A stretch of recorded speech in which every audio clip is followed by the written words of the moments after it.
Chaque année, en Europe, 350 000 à 700 000 personnes sont victimes d'un arrêt cardiaque, soit environ 1 toutes les 45 secondes. Si une réanimation adéquate est entreprise dans les 2 minutes qui suivent l'arrêt cardiaque, le taux de survie peut atteindre plus de 60%. La réanimation précoce, par les témoins, avant l'arrivée des services de secours, est d'une importance vitale. Chaque minute perdue réduit les chances de survie de la victime. Chez l'adulte, dans la grande majorité des cas, l'arrêt cardiaque est provoqué par un trouble de l'activité électrique du cœur. Un choc électrique est nécessaire pour relancer une activité électrique normale. Pour être efficace, ce choc électrique, appelé défibrillation, doit être administré le plus rapidement possible.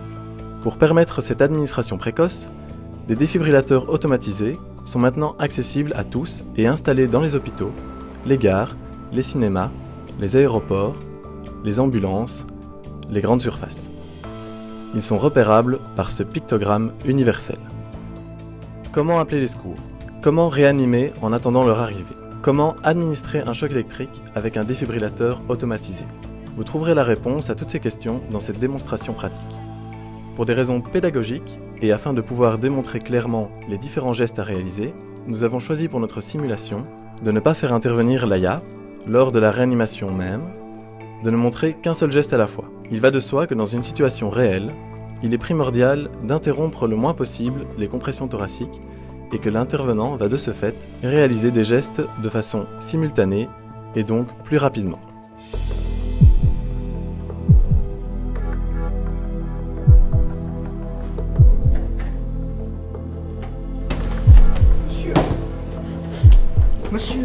Monsieur oh, de l'aide.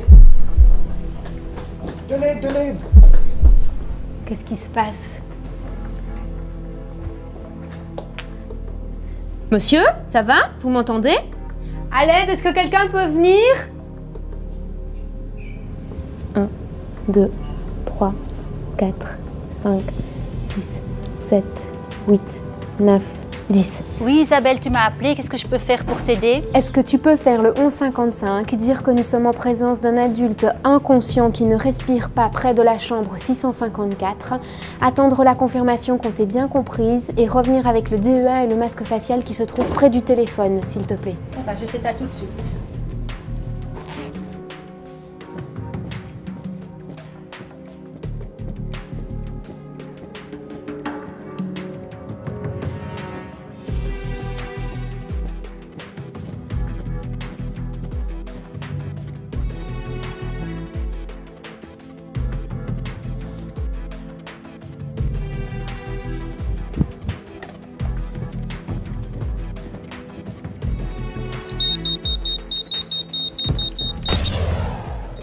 Allô Larka?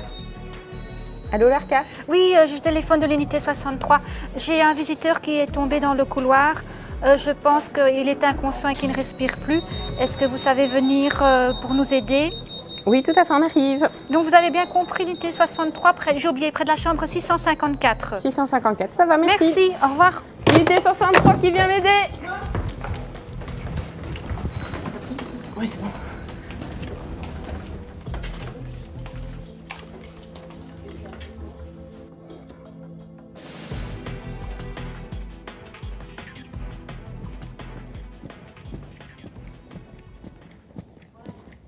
Merci. Est-ce que tu peux rester près de moi, s'il te plaît?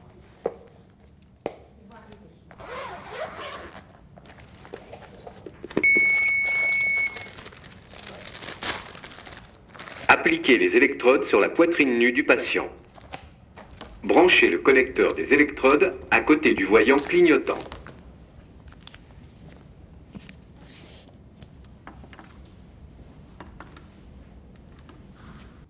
Analyse du rythme cardiaque en cours.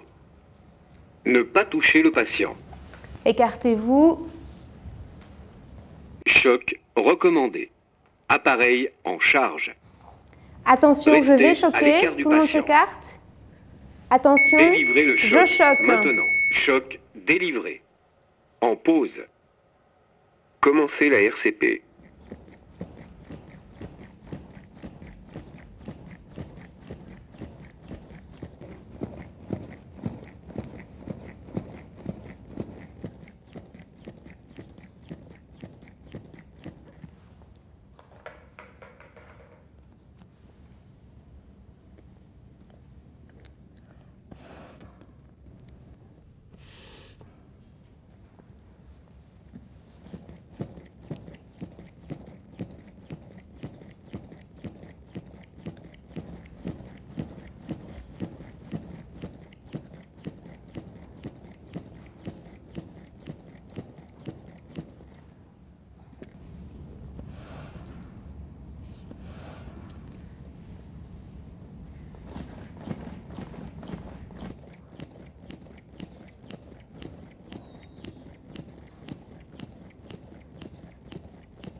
Arrêtez la RCP.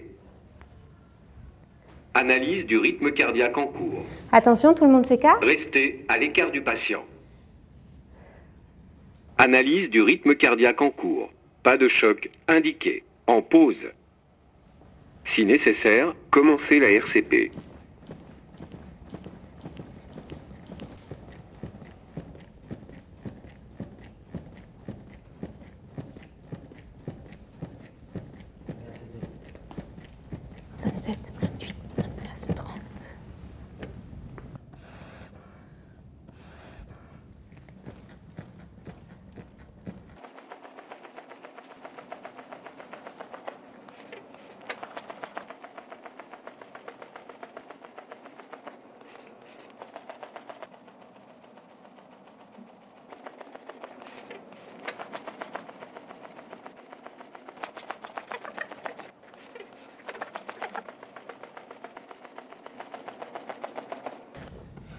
Ça passe.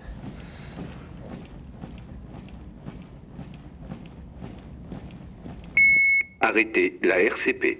Attention, tout le monde s'écarte. Analyse du rythme cardiaque en cours. Restez à l'écart du patient.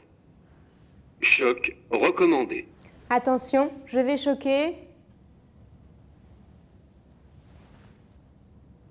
Délivrez le choc maintenant. Attention, Appuyez sur je la touche choque. orange. Choc délivré. En pause. Commencez la RCP.